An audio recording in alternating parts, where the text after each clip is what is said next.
A esta hora saludamos con el ministro de Defensa, Miguel Carvajal. Ministro, buenos días. Bienvenido a nuestro programa. Nuevamente, ministro. Sí. ¿Cómo se siente volviendo a las canchas? Como dicen, la vida da vueltas, las vueltas que da la vida. Ya ve. Sí, yo pensé no volver otra vez al Ejecutivo, por eso participé en la Asamblea.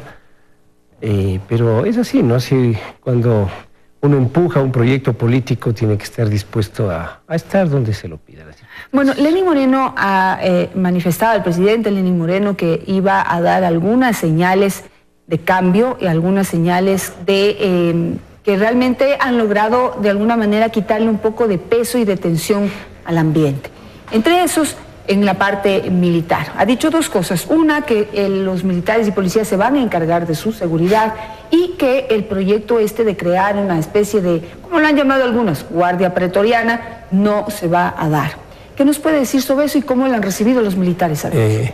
Mire, desde el 2010 se creó el llamado Servicio de Protección Presidencial. Yo en ese entonces fui ministro coordinador de seguridad y creamos un cuerpo especial para que no solo estén los militares, sino también los policías y civiles en el Servicio de Protección Presidencial, y que esto se vaya convirtiendo cada vez más en un espacio de profesionalización, reconocido como tal en la propia carrera de Fuerzas Armadas y de policía. Yo creo que este ha sido un gran paso. Este momento me parece que hay alrededor de 560 personas en el Servicio de Protección Presidencial que no lo tenía el país. Entonces, alguien que está preparado para la guerra como artillero, en el caso de militares, o de blindados, tenía que pasar a la Casa Presidencial a dar seguridad. Y la seguridad personal, la seguridad de altas autoridades demanda de especialización. Tiene sus particularidades. Tiene sus particularidades. Y yo creo que el país ha ido trabajando y desarrollándose en esta perspectiva. Recordemos, para simplificar, que en momentos en que ha habido convulsión social, los presidentes se enteraban que, por ejemplo, había golpes de Estado porque les retiraban a sus edecanes, ¿no? Simplificando las cosas. Esto ya no puede ocurrir, justamente por eso hay un servicio cada vez más especializado. En esa perspectiva, cuando en el tercer libro se comenzó a discutir, me parece que por el año 2011, la creación de un cuerpo especializado, no es guardia pretoriana, no son grupos de civiles fuera del Estado, no, es una estructura estatal creada por ley para tener un espacio muy profesional de protección y no distraer de las funciones en las que están los policías, por ejemplo, para seguridad ciudadana, no distraerlos y que estén en la protección de personalidades del país, ¿no? O de Fuerzas Armadas. A mí siempre me pareció que crear un nuevo espacio, una nueva estructura, una nueva institucionalidad era innecesario debido a que la policía y las Fuerzas Armadas ya se han ido desarrollando fuertemente en esta perspectiva. Además que ya no estamos en la época en que vivíamos, digamos, en un conflicto latente con el Perú, por ejemplo.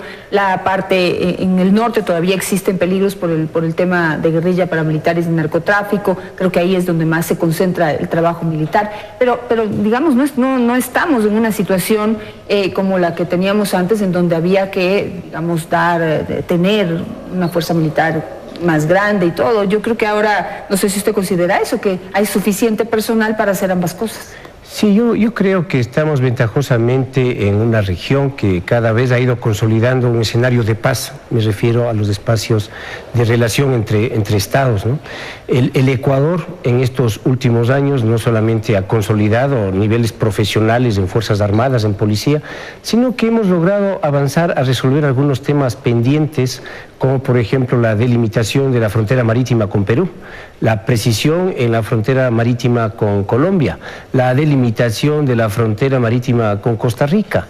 Las relaciones con nuestros vecinos son muy buenas, el intercambio de información con Perú, con Colombia es permanente, de tal manera que lo que hay que discutir es cuáles son las funciones que en épocas de paz deben tener las Fuerzas Armadas. ¿Cuáles son las funciones? Porque no es que no tenemos amenazas. Por supuesto. No es que no tenemos amenazas. Claro, no se trata de desmantelar a las Fuerzas Armadas, se trata de fortalecerlas, pero yo digo, pues tenemos ahí un cuerpo militar y policial preparado y sobre todo mentalizado para proteger, ¿no? Y pues especializarlo en esta área pues creo que es lo más conveniente, sobre todo en la situación que está este momento el país. Este nuevo proyecto de crear esta fuerza especial implicaba una inversión importante de dinero que en este momento creo que no podemos. Claro, pero Janet, es la misma inversión que se podrá tener para especializar a los policías o para especializar a los militares. Básicamente es lo mismo. No, pues si ya vienen los militares y policías especialitos, no están empezando de cero. Claro, aquí había que arrancar de cero, entonces no se arranca de cero. Ventajosamente el país ha avanzado muchísimo en estos aspectos, ¿no? Muchísimo.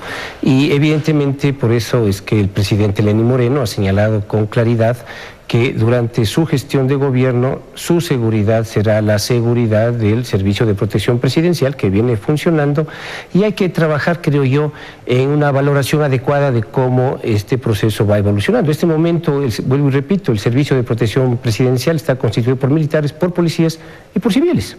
Es igual que el Servicio Nacional de Inteligencia, es cada vez más especializado y constituido por los subsistemas policial, militar y también con participación civil, porque deben ser cada vez estructuras muy sólidas, son estructuras del Estado y cada vez tienen que ser más profesionales porque son para la protección de la ciudadanía, son para la protección de la sociedad y de los representantes que en cualquier momento pues los tenemos, ¿no? Ahora le pregunto de la Secretaría Nacional de Inteligencia, pero quisiera cerrar el tema anterior, y esto más allá del dinero, más allá de los avances en especialización o lo que sea, el punto más importante es que ha sido un voto de confianza que ha dado el presidente Moreno a la clase militar y policial, algo que había venido deteriorándose en los últimos años del gobierno de Rafael Correa, pues con confrontación y con disgusto principalmente de la clase militar, y vimos pues salir uno tras otro los comandantes, lo cual tampoco era ideal y lo que hacía era golpear la institucionalidad militar.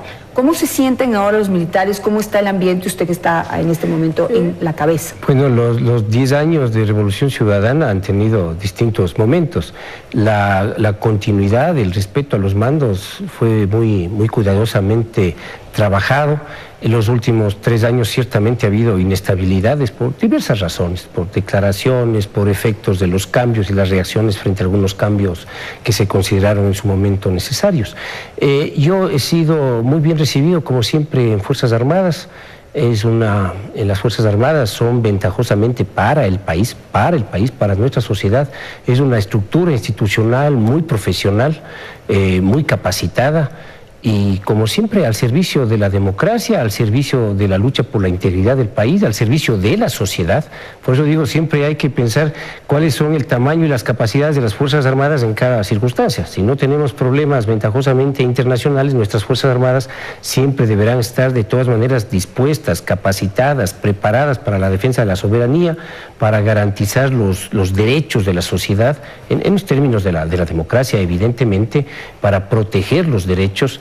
Y eso implica también estar dispuestas a trabajar cuando hay circunstancias trágicas como el terremoto que vivimos, y las Fuerzas Armadas fueron fundamentales en la intervención para mejorar, llamemos así, los niveles de protección de una población que fue seriamente afectada por la naturaleza.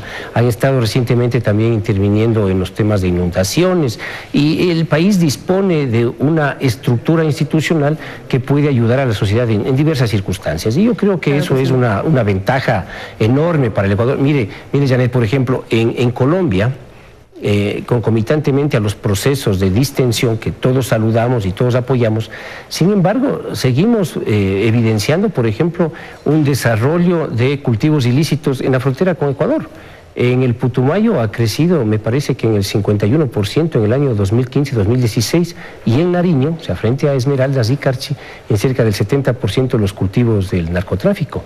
Esto puede presuponer una creciente amenaza para el país. Claro que sí. Y necesitamos pues que nuestras fuerzas de seguridad, Fuerzas Armadas, Policía Nacional, Inteligencia, estén cada vez preparadas para enfrentar este tipo de amenazas en una región de paz y en un ambiente de colaboración y cooperación. Por supuesto, y por eso es importante pues aliviar las tensiones que habían necesariamente, desde mi punto de vista, equivocadamente generado dentro de las Fuerzas Armadas. Por ejemplo, ¿cuál va a ser su posición y cómo va usted a mediar o a resolver el tema de que, digamos, se quiso romper esa estructura piramidal que hay en la institución militar, no la ecuatoriana, en la institución militar histórica, ancestral y del mundo entero. Tiene que ser piramidal. Sin embargo, aquí se les metió las cosas de que tienen que comer en el mismo comedor, de que tienen que tener las mismas condiciones, es decir, con tonterías que realmente causaron malestar dentro de la institución militar y que pueden ser peligrosas. ¿Cómo usted entra a aliviar estas tensiones y a devolver otra vez la estructura que tiene que tener una institución militar? Sí, yo no sé de dónde se saca esa información. Las Fuerzas Armadas, por definición, son jerarquizadas, son piramidales, y nadie ha intentado afectar la estructura piramidal de Fuerzas Armadas. Bueno, no me haga recordar lo que hizo el ministro Patiño, de ir a dar charlas en cada estamento militar y decirles a los militares que tienen derecho de sentarse al lado del general, al lado del coronel, como si eso fuera importante dentro de una organización militar. Eso causó malestar. Sí, sí, eso hay que bajar esa tensión. Si me permite, Janet, usted ha dicho que la estructura piramidal ha pretendido ser afectada. La estructura piramidal no puede ser afectada por definición en una estructura jerarquizada con las Fuerzas Armadas y como la Policía Nacional. Las estructuras piramidales son, llamémoslo así, innatas a la estructura de Fuerzas Armadas, igual que el orden, que la disciplina, que la capacidad de mando. Eso no quiere decir que por esa condición existan, por ejemplo, privilegios, que desde hace muchísimos años en las Fuerzas Armadas se han venido trabajando para eliminarlos. Lo que come, porque paga el Estado, lo que come un general es lo que come un soldado. Pero eso siempre ha sido así. Eso ha sido así. No siempre, no siempre. Desde hace muchos años, sin embargo, esa situación ha ido mejorando en el país. Todavía han existido ciertos espacios, ciertas actitudes que, sin afectar la estructura piramidal, sin afectar el mando, sin afectar las distintas condiciones, porque el mando no solamente de generales para abajo, también es de coroneles, de tenientes coroneles, de mayores, de sargentos, de cabos, de suboficiales para abajo. Esa es la estructura piramidal. Pero lo que se ha buscado siempre es garantizar plenitud de derechos para el desarrollo del bienestar de los soldados y de sus familias en todos sus grados. Y eso no tiene que ver nada con la estructura piramidal. Y hablando creo que la situación es muy positiva, creo que el ambiente es muy positivo, existe la confianza para tratar los distintos temas, para resolver los distintos problemas, porque buena parte de la gestión es administrar las dificultades. Listo, me prende la música, ya tengo que despedir, pero no quiero dejarlo ir sin preguntarle el tema del ISVA. ¿Está en camino de resolverse? Yo creo que ya se resolvió, es decir, de acuerdo a la ley de contratación pública, cuando hay un proceso de expropiación como el que se declaró, es legal, y lo que se hace, lo que hemos hecho es, en lugar de recibir en efectivo los aproximadamente 9 millones, que es lo que permite la ley del 10% por encima del avalúo, sí, recibirlo como parte de pago en terrenos, un terreno en Quito, y estamos buscando 2 terrenos en la ciudad de Guayaquil. Pero se cambió la ley y se afectó, digamos, por ejemplo, el proceso de jubilación de retiro, perdón, de los militares. Había también malestar en ese sentido, había un ofrecimiento en el sentido de que podría ser reformada nuevamente y devolverse a lo que se tenía antes. Mire, cuando yo llegué al Ministerio de Defensa desde el año 2007-2008 como viceministro, ya el propio ISVA estaba planteando que para proteger su sostenibilidad había que subir el número de años de servicio. Eso no afecta a los militares que actualmente están en carrera. Eso rige para los militares que van incorporándose. Pero entonces no va a haber cambios ahí, eso se queda así. No, porque eso es fundamental para el mantenimiento de la salud del ISVA. Con eso me quedo, ministro. Muchísimas gracias por estar esta mañana. Ustedes también muchísimas gracias. Vamos a una pausa, pero aquí me despido.